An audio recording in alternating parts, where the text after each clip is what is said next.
দেশলাই কাঠি জ্বালাও,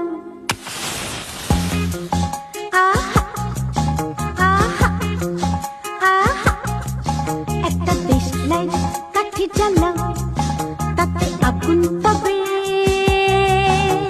শীতের কাছ থেকে দূরে পালাও।